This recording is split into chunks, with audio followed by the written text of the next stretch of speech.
Henry will carry on first down. Skip arms a couple minutes, gets to a hole. He's got a look out. 15, 10, 5, touchdown. And the ball game is over. Derrick Henry got free, and the Titans winning in overtime. Welcome to another episode of Halftime Adjustments. It's your host, Eddie Arnett, my man, G. Witt. Tighten up, baby. Tighten up. Tighten up, man. Week 11, coming off a tough Week 10 battle with the Colts. Week 11 had its own set of challenges, Grover, this week, going into Baltimore, facing off against a 6-3 Ravens team that had just lost to the Patriots, 23-17. And as we looked at it before today's game, the Titans were sitting in ninth place in the playoff race, which was out currently. And so a lot on the line today.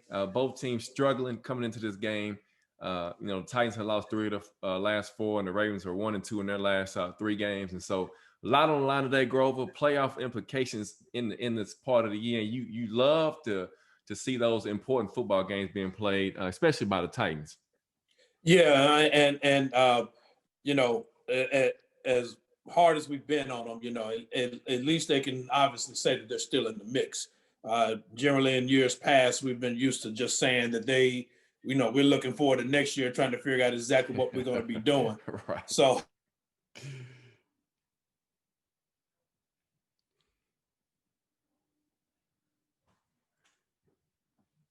it looks like we got a little technical difficulties here. But let's see. Grover, you still there? Well, anyway, while we get him back, the last 4 games, we just got to go along with that and just be done with it. But other than that, it was a good game. Give credit what credit's due, man. Give credit what credit's due. Defense came to play. I thought overall, we'll get down into the minutia of the deal, but I thought overall that the defense played pretty good. Offensively, it took them a while to get rolling. I thought Arthur Smith's play calling until they got into a rhythm was something left to be desired.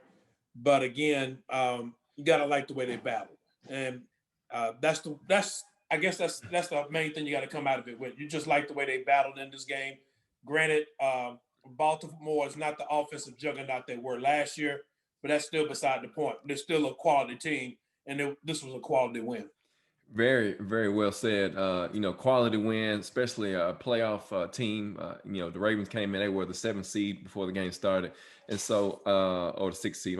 Excuse me. Yeah, Will, I agree with you. The Packers had one job to do, and they let that one slip by. But we'll talk about more of that in a minute. Grover, coming to this game, I felt like Derrick Henry had to run the ball at least 30 times, and you saw the game gave it to him 28 times. You see the results, right? He wears the defense down. The Titans win the toss in overtime, and the defense has got to get back on the field once again and have to tackle this guy late in the game after they've already had a dose of 20 to 25 carries as it was. And so he took a big shot early in the game and had to come out. That was a nice lick, man. That was a nice lick. Mr. Elliott was a headhunter there. I had to give him his credit. I thought some of those were leading with his helmet, which I thought should have been a flag. But whatever the case may be, I love to see Arthur Smith keep him involved in throughout the game, like we talked about last week, that he had to get those carries for this offense to be successful. Well, and this is the thing about it, and you saw it, like you said, you saw it today that Arthur Smith kept them involved because generally you were seeing the last few weeks, Derrick Henry was coming out and they were playing the other 2 running backs. Basically, they just played Jeremy McNichols on 3rd down when it was obvious passing downs or whatever the case may be. But for the most part, they kept Derrick Henry in there, which was good. Again, it's like some of the scouts say, we don't have a passing game or a running game that functions independently. You know what I mean? Right. And keeping Derrick Henry in there helps. He's got some technical difficulties. So as First had a good game.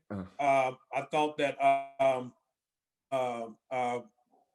Corey Davis had a good game. So, obviously, but you know how that goes, man.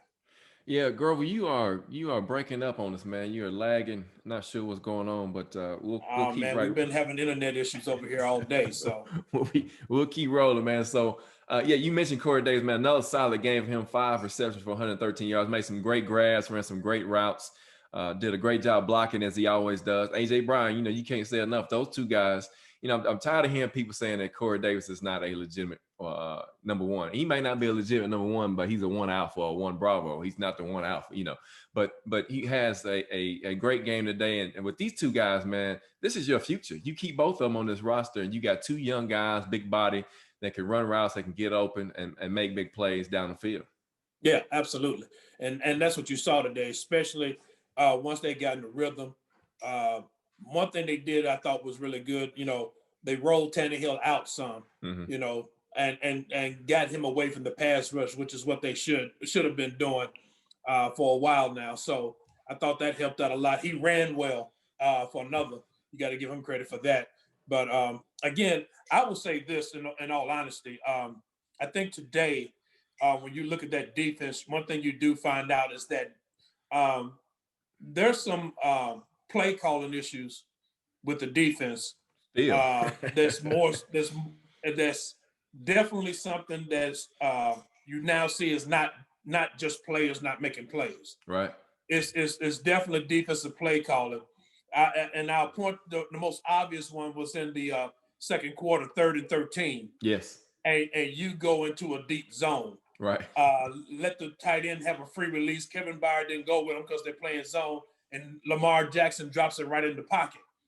You've been playing them up tight the whole game. Why at that point on 3rd and long do you go into a deep zone? Same thing happened on the last drive that Baltimore had in regulation.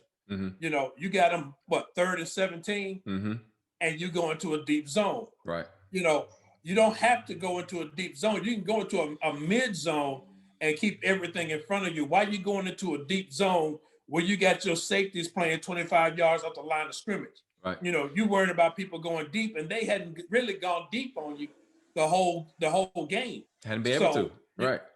And the only person who really got open deep when you stop and think about it was the tight end on Amani Hooker. Yep.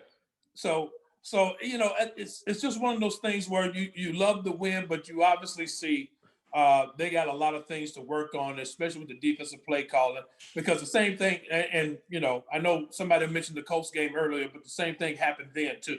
I mean, Green Bay got them in a 3rd and long, 3rd and 20, and they line up 20 yards off the line of scrimmage, and they get 16. You could have put the game away in regulation if you played your normal defense.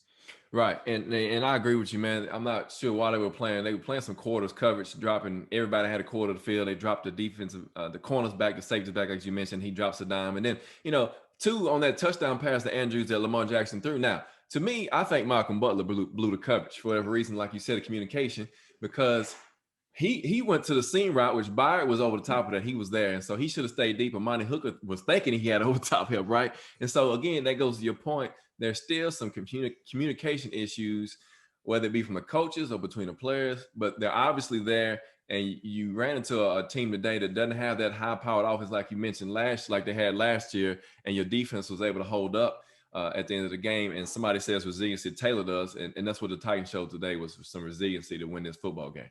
Absolutely, and you saw some good plays out of the defensive back. I mean, let's be honest about it. You saw Kevin Byard make a good play in the end zone. Reading the receiver, understanding what he's trying to do in the end zone and getting his hand up in there to knock the ball away. The other one I think was, his name escapes me. Number 33, I believe it was. I think, was it Boyce? Yeah, King. Uh-huh. King. Yep. I thought he made a good play in the end zone. Just waiting to the last minute, getting his hand in there, knocking the ball away. So you see guys are making plays and they know what to do.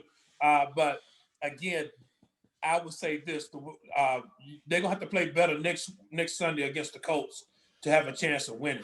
I mean, Green Bay should have won the game today, but they blew it. I mean, granted, the Colts tried to give it to them, but still.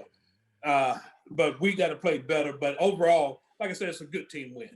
Yeah, and so to talk more about it, felt like they had to contain the dynamic running game of the Ravens. Dobbins had 15 carries for 70 yards, but there was not a lot of big chunk plays as they're famous for doing. We held Lamar Jackson to only 51 yards rushing on 13 carries. I saw a little bit of the Dean Pease format from last year, make Yeah. him run horizontal, don't let him get up the field vertical, and you saw that they did a good job containing. He got by just a couple times, but it wasn't no big massive runs like he's known to get. Absolutely. And again, you see after Dean Pease did that against them in the playoffs back in January, you see a lot of teams, that's the way they're playing them now. Right. He made great containment, but you're making them go east and west instead of north and south. Same thing with the running backs. We're going to have some issues, man. I mean, we got some serious injuries coming up. Yeah, Jayon Brown being out. Yeah. Really. And I will say this. I thought before he went out, him and Rashad Evans played much better game today. Yes, right. Than they did over the past few weeks. Mm-hmm. Reading the plays better, reading the keys better, and actually getting in there and making some good tackles. Mm-hmm. But now with Jayon Brown being out, your linebacker core gets a little bit slower. So I don't know if David Long Jr. is going to be available or what, but that's a big injury, and he's gone for the season. So you got to go the rest of the way without him. So that's a key injury you got to get over real quick. And granted, I mean, they have players come in and make plays. I give them credit. But I'm going to tell you like this, Eddie, we will be remiss if we didn't talk about special teams. Oh, yeah, it was coming up. I had it on my list. It was coming, man. I was going to mention that. And right before we get to that, I just want to mention something that's real quick. So, and Taylor already mentioned it. You want Lamar Jackson to have to throw the ball. He had 29 attempts a day. The Ravens don't want him to throw the ball that much. You're gone on me, man. So, can you hear me? So, the Ravens don't want Lamar Jackson to throw the ball that much. And so, he attempted 29 attempts a day, was 17 of 29, had a touchdown interception. That's not what they want. Arthur Smith had to go with play action early in the game and stay with it, right? Stay with it often. As you saw, Tannehill had a good day, 22 of 31 for 259 yards and 2 touchdowns. Third down continues to plague this football team. 9 of 15 on third down for the Ravens on that conversion rate. And, as Grover mentioned just a minute ago, the 3rd and 13 completion to Mark Andrews for a 30-yard gain down to the Titans 11. And so, again, they got a lot of work to do to continue on the third down conversions. But overall, the defense played much better today, more aggressive, better tackling. And they're still playing too far off the line of scrimmage for me. And so, you look at what the Ravens started doing. Dez Bryant started running a little smoke screen, and he's getting 5 to 6 yards a pop. And, a more veteran quarterback, more savvy quarterback, not to say anything about Lamar Jackson, but he's just not at that place in his career with an 8th out alive. And you saw when they did that, it was working. And Tony Romo was calling out the whole game, man, why don't they just run a little smoke screen and be done? And so we've got to fix that. We got to fix that on this defense. Well, and again, that's part of your scheme that they're running, man, and that's what's driving you crazy. Yeah. I mean, and I understand that you're not very fast on the outside and things of that nature, but you got to come up with something better than what you're coming up with. I mean, at one time, Baltimore was 75% on third down. Right. That just won't cut, and they were converting a lot of long third downs, not short ones. That's right. So they have to correct that issue somehow, some way. I mean, it's like a. So I will say this though, man, to begin the game off, you saw that the tension that was at this game, a lot of smack talking in the middle of the field. The Titans actually huddled up on the shield. I'm sure Baltimore didn't like that too much. I was involved in a game like that before, and the other team doesn't like that when you get in the middle of their field on their crest and make a show of it. And so a lot was going on. Even the Vrabel and John Harbaugh was getting into it. And so this game was very tense from the outgo, man. A lot of yapping, a lot of barking on the field. Lamar Jackson threw a little cheap shoulder into Malcolm Butler in the end zone. And so, things like that, man. This was a playoff atmosphere for this game. And so, you back with me, Grover? Yeah, I'm back. Okay, all right. So special teams, as you mentioned, man, was solid today. You got to give Gostkowski his credit. He's 3 for 3 today. 22 yards, that's the chip shot you would like to say. But, he made his field goals today, and they counted, and we needed every one of them. Okay, all right. Here's the thing. With the special teams, I'm going half and half on him. He made his field goals. We got the punts off without getting blocked. We got a fake punt a punt in, Good which call. I thought was a great play. Good call. I'm glad they made it. But we got some issues, man, with coverages and blocking on kickoffs and punt returns. Yep. I'm not sure what's going on. There is no consistent blocking for a guy that catches the ball like on the 1 yard line and he can't get past the 20 because there's no blocking involved. And that's concerning. I mean, and again, I know we may be not positive enough on this, but you have to be concerned about that because that's a part of special teams that's got to get better. Right. I mean, I'm not sure what's going on with it, but they have to do something about that because today blocking on kickoffs was just, for the lack of a better term, horrendous. Punt coverage was bad. I mean, the Gunners don't have enough speed to get down the field to make the play. This is where you miss Dane Cruikshank because he could get down the field and make the play. So I'm not sure exactly what's going on with that, but they're going to have to fix that situation. But overall, like you said, he made all his field goals. The punts got all clean, and they got the fake punt in, which I thought was great.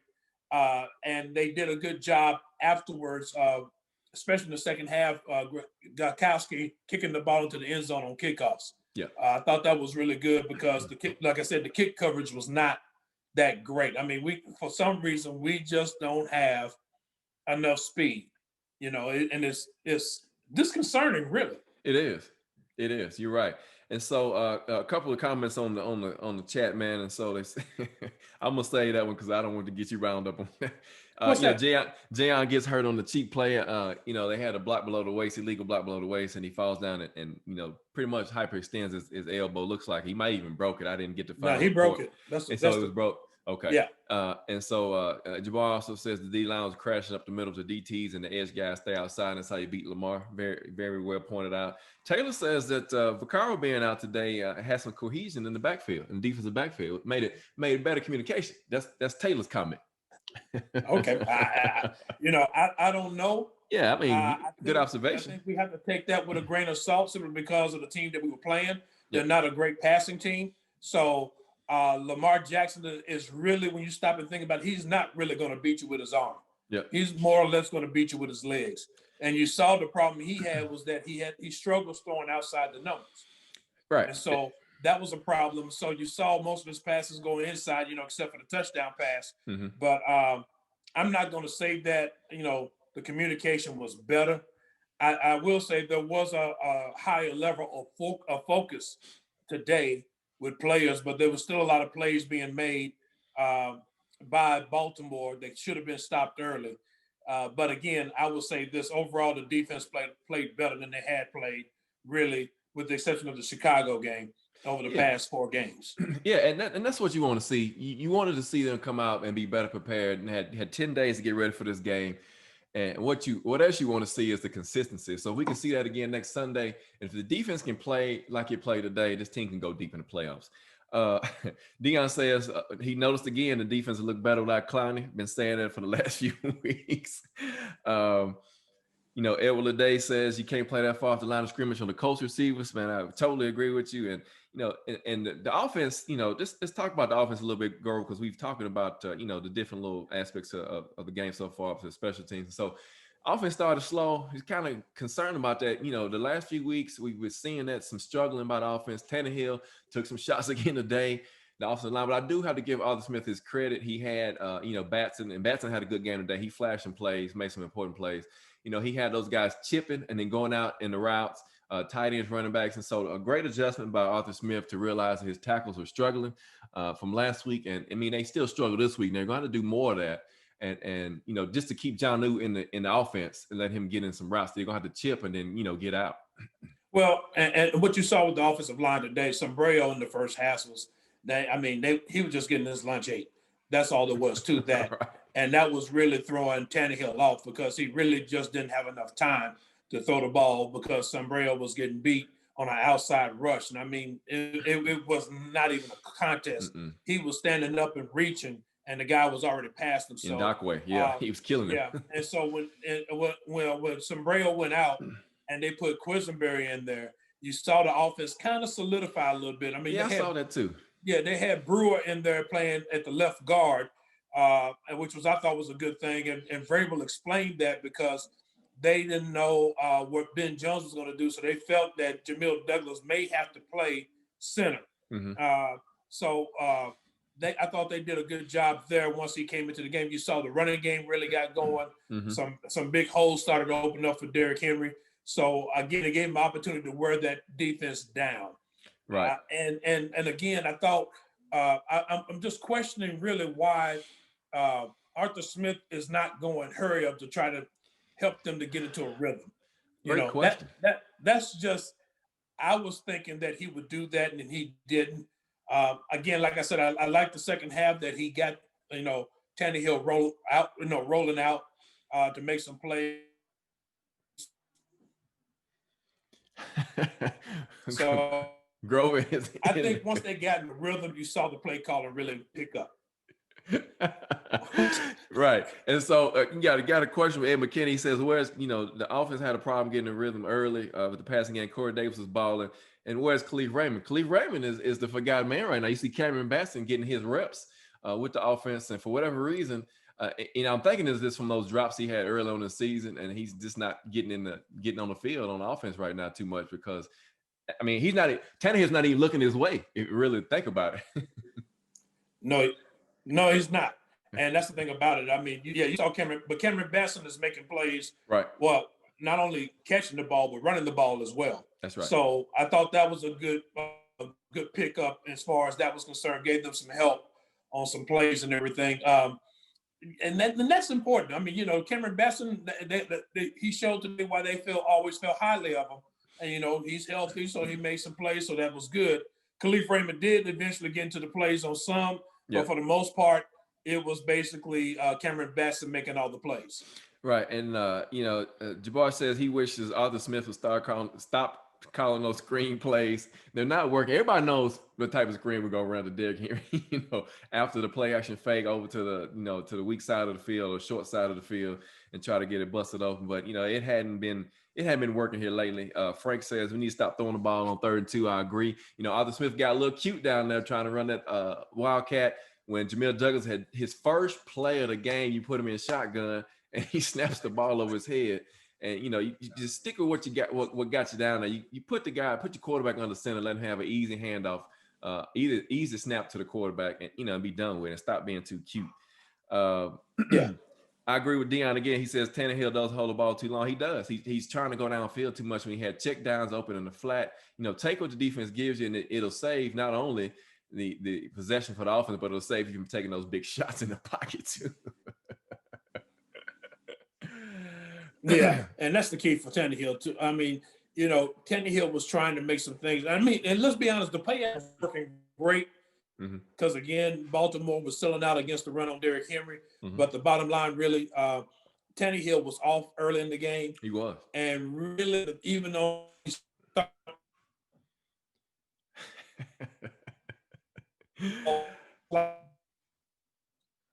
that's I the agree. big issue. I agree with you, Frank. Brewer had a decent game. He played better than Jamil Douglas when he got in the game, and so you see what they really think about Aaron Brewer. He's getting the reps over Jamil at left guard with Scaffold being out, and so you saw some more 2-man routes today. Not really sure, why to continue to do that. And so if you're gonna do that, at least put Khalif Raymond in the ball game. Somebody can get behind the defense on a deep strike. But again. Run the ball, not in shotgun, but get up on the center with Tannehill on 3rd and short plays and quit putting Derrick Henry 7 yards. You put him at a disadvantage when you start him 7 to 8 yards back. Yeah. You only got to go 2 yards for the first down. Well, I mean, that's what he's going to do. But again, what you saw today, though, is that, again, we're talking about Brewer being in the game, the line performed a lot better. And again, I say when Quisenberry got in there, it was a whole lot better. So it's just one of them things where Arthur Smith has got to get back in his rhythm. And like you said, quit being cute.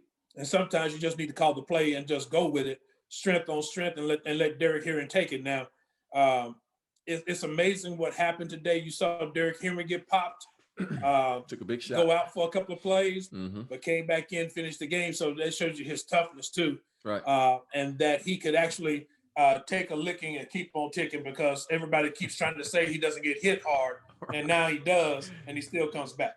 Right. And the offense goes 3 and out the first drive, and they come back and score a touchdown. Then, it's pretty much stagnant the rest of the half. Tannehill was under pressure. McNichols misses a big blitz pickup, and Tannehill has to throw the ball and then see the linebacker throws a pick. But you got to like the defense holding the Ravens to field goals early on in the game to keep the game close in the first half. Second half, you saw more of a dominant offense from the Titans. 3 drives that yielded points, and man, they dominated. 8 plays, 53 yards on the 40-yard field goal by Gostkowski. 12 plays, 81 yards on another field goal. The 22-yard field goal after the bad snap, and then the final one that really put the nail in the coffin to get it to overtime. The 10-play, 90 yards was a great drive. A great play calling by Arthur Smith. And Derrick Henry really got going on that drive, and you see A.J. Brown being that grown man and breaking about 4 or 5 tackles. Dude. Yeah, that'll be on the highlight reel for the rest of this week because that was a grown man play, in all honesty. And you saw how hard he can be to bring down when he gets his hands on the ball and people are not, especially towards the end of the game when people are tired. Yeah. This shows you that strength that he has to make the plays that he needs to make. I thought that last drive was really important. Again, Arthur Smith rolling Tannehill out, Corey Davis making plays to the sideline, A.J. Brown making plays to the sideline. So I just thought overall that was just some good play calling and good execution by the players and everything with that last drive to score that go-ahead touchdown. But again, my disappointment was in the defense when they allowed them to go right back down and tie it up with the field goal. Yeah, and again, that questionable back and play, the coverage off 10 to 12 yards it's just ridiculous to do that. What do they say about the prevent? Prevents you from winning. That's right. And so one thing I did want to mention is that as Derrick Henry got going, you said he took that shot and he came back in, and it does show his toughness, but he's dealing with some kind of shoulder issue. It looks like that was from last week as well. So we got to keep an eye on that man. But I do like the fact that they limited the carries of the other guys today, and they gave him the majority of the workload. And you saw what it made, the difference in the offense. So, Will says, Clowney's messing with your internet, so that's why it keeps freezing. And he must be. I don't know. Adam Humphries, man, he's still in concussion protocol. Ed McKinney wanted to know about him. And so we'll see if he comes back for the Colts game. And so we'll need him. We'll need him on the field. His route running, he's clutch in the third down possessions, getting those first downs. And so we'll need all hands on deck against the Colts. They're a tough football team, and we saw that last Thursday night. Absolutely, and you saw it again today too. Right. Dion says AJ Brown. You saw it today against the Packers. Yeah. Definitely. And so. Overtime, of course, the Titans go six plays, 73 yards, and Derrick Henry finishes up with a 29-yard touchdown run. But it was important, like you said, to start increasing the tempo just so the offense can tire the defense out. And then, for the defense, for the Ravens, had to get back out there in overtime and play defense again after a long drive, that long 90-play drive that the Titans, 90-yard drive the Titans had put in before that. It's hard for those guys to stop the running game. Once he gets, Derrick Henry's going, and to tackle him, and he's already loose. The defense is killing us today. Right. So Grover is lost again. So, moving on from this, the Titans now, are in the playoff race. But again, with the Colts coming up with another tough division game against them on the road. And so as we look at the keys for next week, let's talk about some things, because Phillip Rivers sits in the pocket, as you mentioned, as you saw last week. We played last Thursday. He's going to pick us apart. So we got to get the pressure on Rivers. We got to continue to, switch the games up on the front, bring some guys extra off the edge. Maybe Roberson and Landry can get some pressure off the edge and do some different things to the defense. Can't be playing 10 to 15 yards off the ball either. Giving him all kind of time to throw the football. As you saw today, there he is. He's back. As you saw today, he'll eat you up if you give him time in the pocket and your defenders are playing that far off the ball. Continue to run Derrick Henry. He had over 100 yards last Thursday night against the Colts on 19 carries. And so he can carry the ball another 30 times and be more effective. He had lanes last week to run in, and so I don't see I see that continuing in this next game coming up as well. Rover, you there? Can you hear me? Yeah. Okay. Yeah. Okay. Ed McKenna was saying that he knows AJ Brown Grimacing on the last drive. He caught the ball, fell on his knee. Any reports? Hadn't heard anything from that. Have you heard anything on his status? No, I haven't. But I'm concerned that it might be his knee again because he went down on it one more time. So hopefully it's nothing major. He can be right back. It's just a twinge, and he can be right back up and ready to play next week. I agree with you. The Colts, you got to play better against that defense. Green Bay did expose them, but also what you saw is what happened last week against us in the second half. They shut Green Bay down. So make some adjustments. That's right. Basically, what's going to have to happen next week against the Colts is that we got to play good in the first half, and then you got to make adjustments and change your game plan in the second half because they're going to adjust to what you're doing. They're going to shut all of that down. Right. And basically, that's what happened. You hope that maybe you can see Adoree or some of the other guys come back. David Long Jr. was on the COVID list. Hopefully he comes back and he can fill in for Jaron Brown. Will Compton done a decent job today coming in. Obviously he doesn't have the range as Jaron Brown does. David Long Jr. can play with that range and so but if we continue to run Derrick Henry and control the football game and get the pressure on Phillip Rivers, the Titans have a good chance to come out of there with a victory. It's gonna be a tough football game. I don't know his time was up, Jabbar. Fulton, hadn't heard anything about that, but I would think he'd be coming out. I think this might have been the third week this past week, but I'd have to verify that. It was. Okay, so he'll be back coming up, hopefully against the Colts, and you'll see him get back on the field and be in some good shape. The question is, Mr. Jackson, when is he gonna come back? Because we're gonna need him down the stretch if he can play some football. I don't know.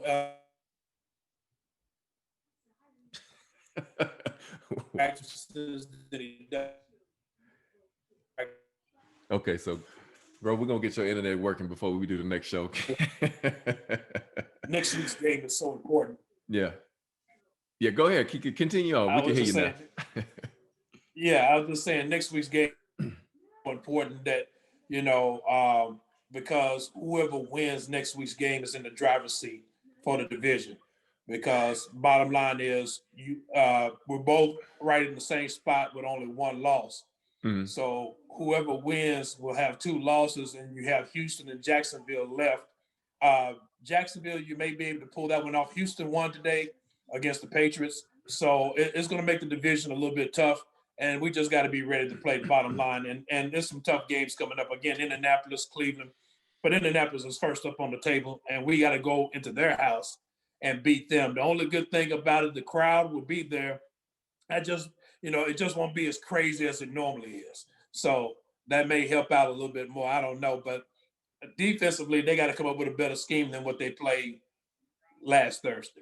Yeah, definitely. Got to come up with some kind of way to disguise the coverage, to disguise some blitzes. And Will says we need to send the DBs some masks so they can stop social distancing on their coverage. I agree with you, Taylor. Frank Reich is a good coach. He makes good adjustments. He calls a good football game.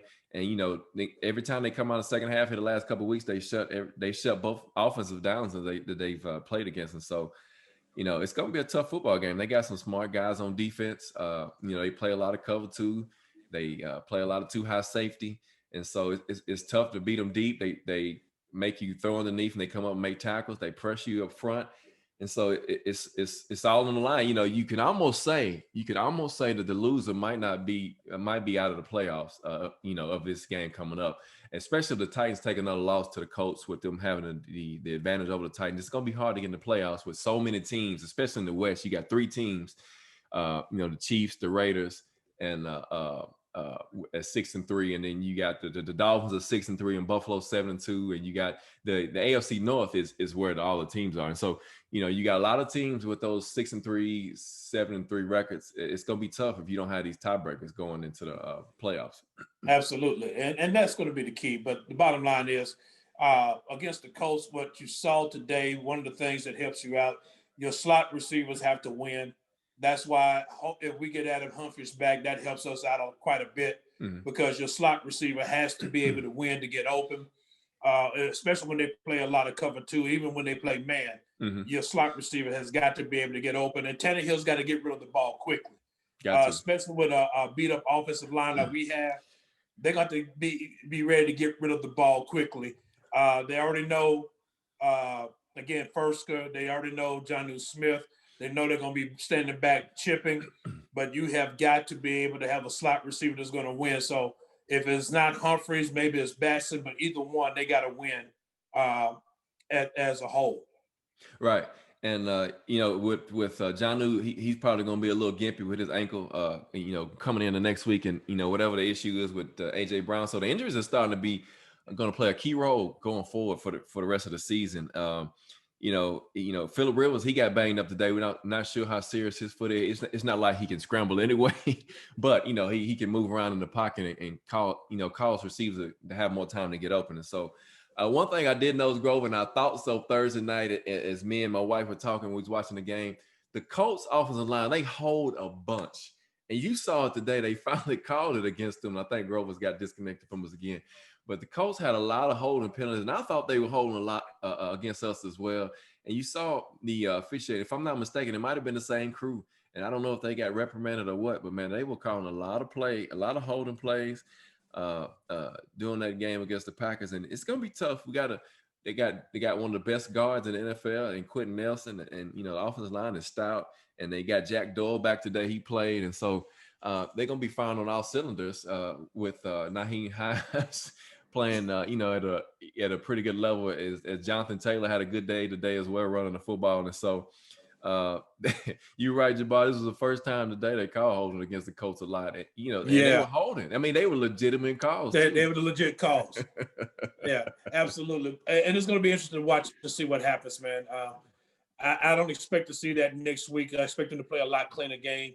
But I will say this, again, we talk about it all the time. You saw Harold Landry make that play at the end, put Baltimore in 3rd and 17. We're going to have more of that. Yes. Derrick Robertson is going to make some plays. Like I said, you hope David Long Jr. is back. He was in COVID protocol, but hopefully it was he tests negative and can get back on the field. It's just one of the things where you just got to have all hands on deck. Because like you said, with the injuries, we got this mountain up on us. We're going to need as many people ready to play as possible. So it's definitely going to be a function of our defense. But the thing I don't want to see from our defensive coaches is that they got the team out there and they're playing safe, right, and not playing aggressive. And that's the thing that scares me. It's sometimes, it's like on the 3rd and longs. You're playing too safe to give up that many yards. You got to play better. You ain't got to play that deep, that soft, deep zone.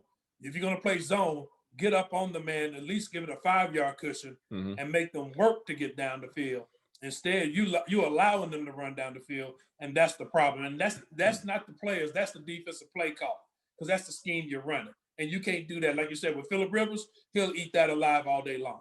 Yeah, and you saw what he did to the Packers today. They gave him time in the pocket, man, and he shredded the defense. He had 3 touchdown passes, and so you got to get that Phillip Rivers that holds that ball. And I agree with you, Deion. Deion says we need to switch it up and run packages like we did against Brady. We had all those different coverage designs and blitz disguises, and we got to him. But again, we don't have DPs, and we're missing some of those players. But let's hope that they can build off this performance today. And, we saw this against the Bears, and they came out the next week and laid an egg. But let's just hope, man. Let's just hope that there's some soul searching on this mini bye week and got some things ironed up. But like you said, there's still some communication issues on the field in the secondary. And so as long as they're there, man, it's going to be tough to win going down the stretch, especially with the Colts coming up and the Browns right after that. So I think we lost Grover again. Guys, thank you for joining us for another episode of Halftime Adjustments. Eddie, I am my man, G Witt over there. Oh, he's back there. G Witt. Taylor, no, press coverage is not even in the scheme for the Titans. Half the field presses on the other side of the field, backs off 12 to 15 yards. And so we don't know what kind of defense that is, but, we'll see what happens. My internet coverage today, that's what it is. Guys, join us again next week for another live show of Halftime Adjustments. We'll be talking about hopefully the victory against the Colts. Another big game, playoff implications on the line, AFC game. Got to have those tiebreakers if you hope to get in. Even with them adding another team to the playoff mix this year on both sides of the NFL. And so, my man G Witt is back. You there, G Witt? You good? Yeah, I'm here, man. Okay, all right. I'm here. But for as long as my internet will allow me to be here, I'm not sure what's going on. It's been like this all day, though, man. I'm not sure what's happening. Again, thank you for the love, the support of the show, man. If you like the show, share it, get us out there. And don't forget, we got a YouTube channel, H/T Adjustments at YouTube. You can watch the show if you miss it live. And Eddie out there, my man G Witt, we'll see y'all next Sunday, 7 p.m. right here, talking about the Colts and the Titans round 2. We out of here, man. Y'all hey, don't forget about your podcast, man. Don't forget about it, man. Oh, yeah. So Halftime Adjustments have branched out, and we have a show called Midweek Heat that is on, it's a podcast. You can find it on Spotify. You can find it on Apple Podcasts. You can find it on Google Podcasts. So go out there, search it, man. If you're on there, look us up. It's a good show. Listen to it at your leisure, and it's available. Support the show, man. Support your boys out there doing their thing. So again, we're here. We talking Titans football. We'll be back next Sunday night, 7 p.m. Hey, down there, my man G Witt. Tighten up, man. Baby. Titans versus Colts, round 2. We'll be here. Peace. Peace.